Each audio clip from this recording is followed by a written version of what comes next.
To my channel S के knowledge. दोस्तों आज हम ये जियोलॉजी का जो प्रैक्टिस सेट सेकंड लेके आए हैं, प्रैक्टिस सेट 2 को देखेंगे, लगाएंगे। इसमें हम देखेंगे काफ़ी इंपॉर्टेंट क्वेश्चन जो हमने अभी प्रैक्टिस सेट फर्स्ट में किया था, उसी के कुछ क्वेश्चन रह गए थे जिसमें हम बोला था हमने सेकंड वीडियो में लेके आऊँगा। तो अभी ये उसका सेकंड पार्ट आ गया है।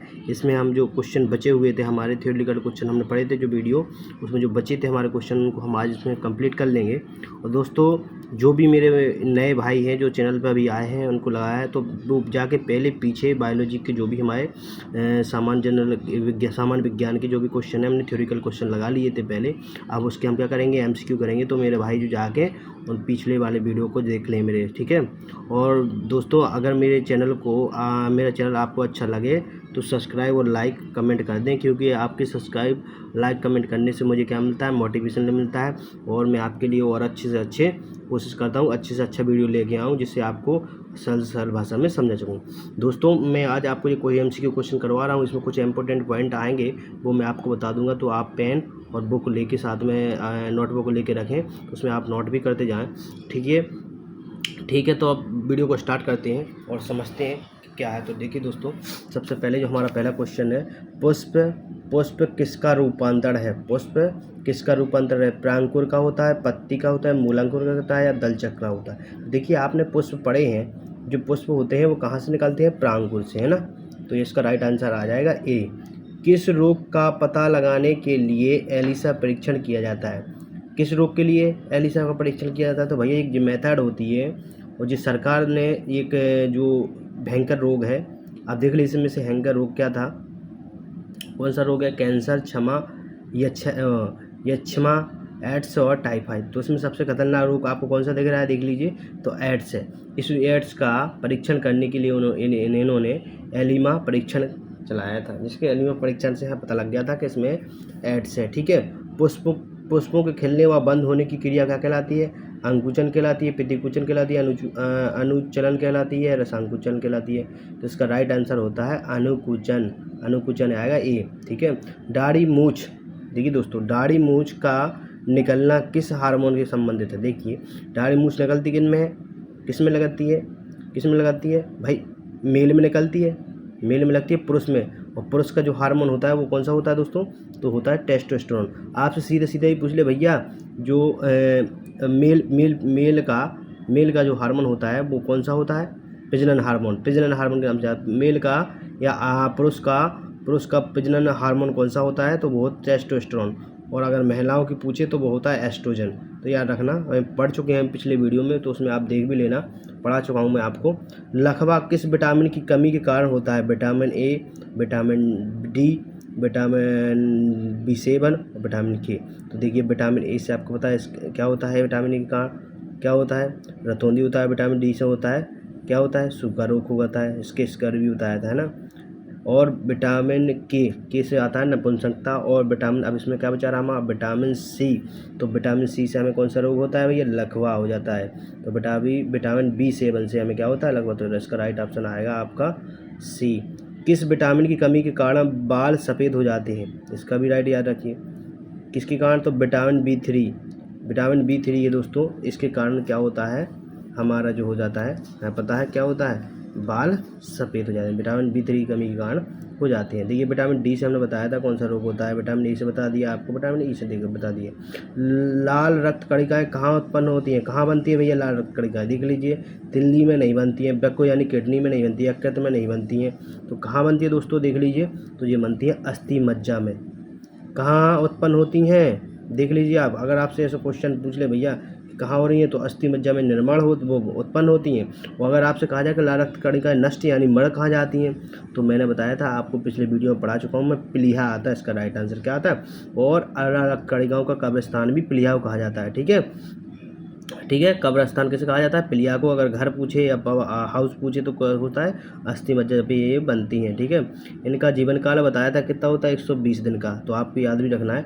लाइसोसोम की खोज किसने की थी? देखिए पेलेट ने, डी दुबे ने। तो डी दुबे ने इसकी खोज की थी, तो आपको नाम याद रखना है वैज्ञानिक का, ठीक है। लाइसोसोम की खोज किसने? डी दुबे ने की थी। मक्का पौधों में परागण होता है, कीटों द्वारा नहीं होता भैया, जल द्वारा नहीं होता है, जंतुओं द्वारा होता है क्या? नहीं होता है। तो किसके द्वारा होता है? वायु द्वारा। तो उसका राइट आंसर आएगा डी, डी वायु द्वारा होता है। कैरोटीन का मुख्य भाग है, देखिए कैरोटीन किस में होता है, गाजर में, ये पीला पीला बन होता है, मैंने बताया था वो किसके कारण होता है, कैरोटीन के कारण।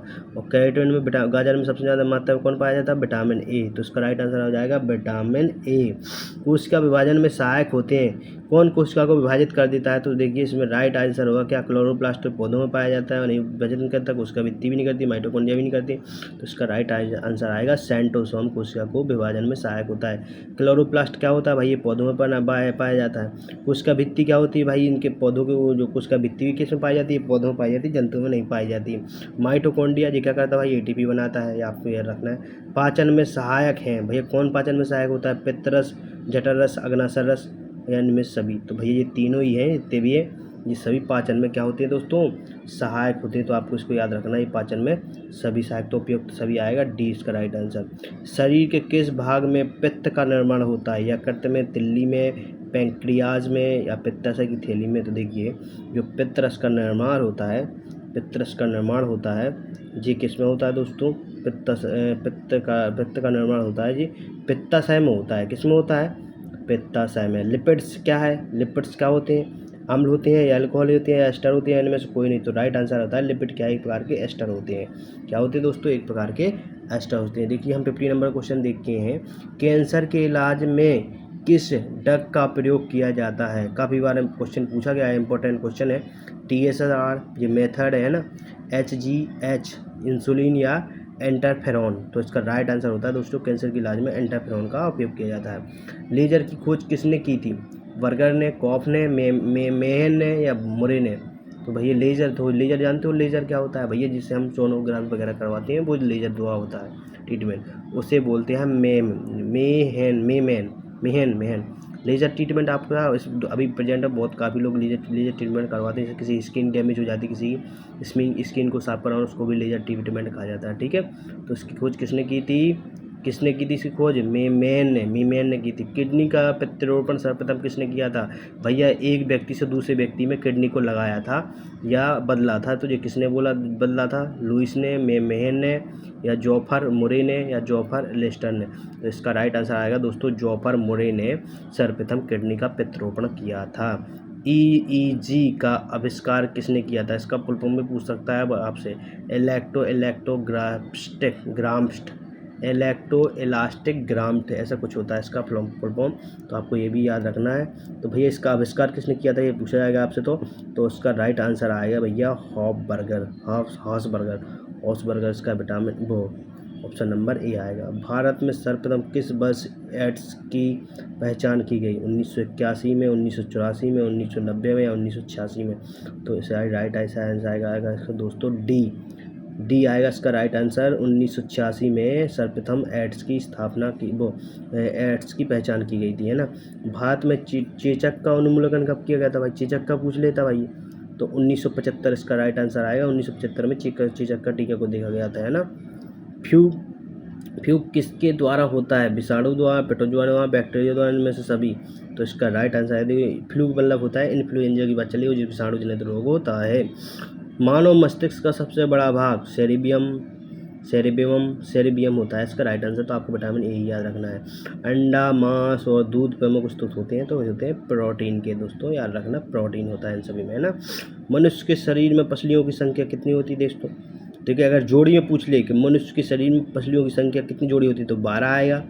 आपसे पूछिए यहाँ पर संख्या, तो आएगा 24, यानी ऑप्शन नंबर बी। विश्व में वन दिवस कब मनाया जाता है, 21 मार्च को, 5 जून को, 28 फरवरी को, 14 मार्च को। तो इसका राइट आंसर आएगा दोस्तों 21 मार्च को मनाया जाता है, ठीक है, विश्व वन दिवस। और पर्यावरण दिवस कब मनाया जाता है, तो 5 जून को मनाया जाता है दोस्तों। कब मनाया जाता है, 5 जून को। किसान दिवस कब मनाया जाता है, 28 फरवरी को मनाया जाता है, ये आपको याद रखना है। ल्यूकेमिया किसके कारण होता है, C14, CA40, सीजियम, आयोडीन या SR90। तो एक SR90 होता है, इसका कारण होता है ये ल्यूकेमिया, ठीक है, आपको याद रखना है SR90।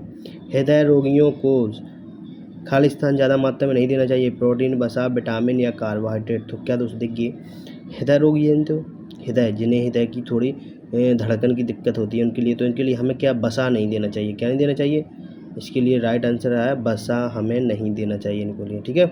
इसके बाद मनुष्य के जीवन काल में कितने दांत बार विकसित होते हैं? 2 बार विकसित।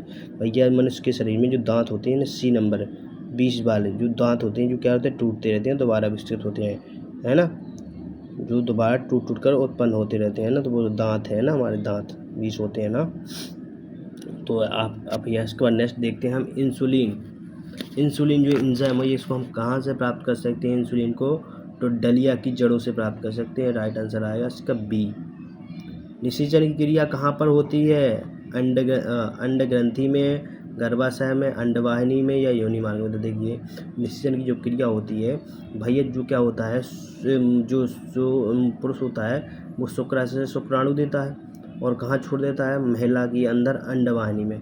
वहीं पर अंडवाहिनी में ही जो क्या हो जाता है, अंडाणु और शुक्राणु मिल जाते हैं, तो वहाँ पर निषेचन हो जाता है। तो आपसे पूछे कि निषेचन की क्रिया कहाँ संपन्न होती है, तो राइट आंसर आएगा अंडवाहिनी, विटामिन वो ऑप्शन नंबर सी। मानव के शरीर में प्रचुर मात्रा में तत्व है। भाई सबसे अधिक हमारे जो मनुष्य के शरीर में तत्व पाया जाता है वो है ऑक्सीजन। क्या आएगा? ऑक्सीजन। दूसरा पूछ ले तो कौन सा आएगा? कैल्शियम। जब कोई व्यक्ति सोता है तो उसका रक्तचाप, देखिए जब व्यक्ति, अभी हम जाग रहे हैं तो सांस ले रहे हैं, भाई चल रहे फिर रहे, तो हमारा क्या होता है, रक्तचाप तेज हो जाएगा, बढ़ जाएगा। परंतु हम सो रहे हैं, सोते समय हमारा शरीर कैसा हो जाता है? पूरा शांत हो जाता है। तो शांत हो जाएगा तो ऐसी स्थिति में रक्तचाप घट जाएगा, और बी आएगा ऑप्शन। मानव शरीर में यूरिया की अधिकतम मात्रा पाई जाती है रक्त में, हृदय में, मूत्र में। आपको पता ही मूत्र में यूरिया की मात्रा पाई जाती है, तो सभी को पता है मूत्र। कपास के रेशे किससे प्राप्त की जाते हैं? बीजों से, छाल से, पत्तियों से, जड़ से। तो बीजों से सभी को पता है, पिछले वीडियो में बता चुका हूँ मैं। कौन सा विटामिन अंडे में बिल्कुल नहीं पाया जाता? देखिए विटामिन ए पाया जाता है, विटामिन बी पाया जाता है, विटामिन डी भी पाया जाता है, परंतु विटामिन सी नहीं पाया जाता। आपने देखा कि विटामिन सी पाया जाता है? नहीं पाया जाता। तो आपको याद रखना है कि विटामिन सी अंडे में नहीं पाया जाता है। मानव मूत्र से सामान्यतः किस विटामिन का उत्सर्जन होता है? देखिए मानव मूत्र की बात चल रही है। मानव मूत्र से जो विटामिन होता है वो निकलता है vitamin C, pepsin, C option number C आएगा इसका राइट आंसर। पेप्सिन बदल देता है तो ईस्ट को शर्करा में या प्रोटीन को पॉलीपेप्टाइड में। तो यार राइट ऑप्शन आएगा बी, प्रोटीन को पॉलीपेप्टाइड में बदल देता है कौन? पेप्सिन। प्रोटीन को, इसीलिए उसका पेप्सिन नाम दिया, प्रोटीन को पॉलीपेप्टाइड में बदल देता है। दूध में उपस्थित होते हैं थायमिन, केसिन। दूध में उपस्थित प्रोटीन, दूध में उपस्थित मैंने बताया था केसिन नामक प्रोटीन होती है, पिछले वीडियो में बता चुका हूँ मैं। जहरीले पदार्थों को क्या कहा जाता है? टॉक्सिन कहते हैं। टॉक्सिन जानते हो? टॉक्सिन, जहरीली जितने भी पदार्थ होते हैं उनको किस नाम जाना जाता है? तो टॉक्सिन के नाम से जाना जाता है। सिल्क का उद्योग संबंधित है भैया, सिल्क का जानते हो? रेशम बनना। तो ये क्या होता है? रेशम बनना। तो ये क्या होता है? सेरीकल्चर कहलाता है। ऑप्शन नंबर ए आएगा। कोशिका में ऊर्जा संचित रहती है, तो एटीपी के रूप में बताया था। कोशिका में जो ऊर्जा होती है वो किसके रूप में बनती है? एटीपी के रूप में। कहाँ बनती है? तो माइटोकॉन्ड्रिया। इसके बाद ठीक है, हमारे यहाँ पर 41 हम क्वेश्चन दोस्तों लगा चुके हैं। इसके बाद हम जो नेक्स्ट वीडियो में आपको और 40 क्वेश्चन लेके आएंगे। तो ये हमारा प्रैक्टिस नंबर 2 हो जाएगा। ठीक है दोस्तों, thank you watching my video. अगर वीडियो अच्छा लगा है तो वीडियो को सब्सक्राइब और कमेंट वगैरह जरूर करें, क्योंकि आपके कमेंट और सब्सक्राइब से पता है मुझे क्या मिलता है, मोटिवेशन, और मैं आपके लिए ऐसे ही और वीडियो लेके आता हूँ। तो थैंक यू दोस्तों।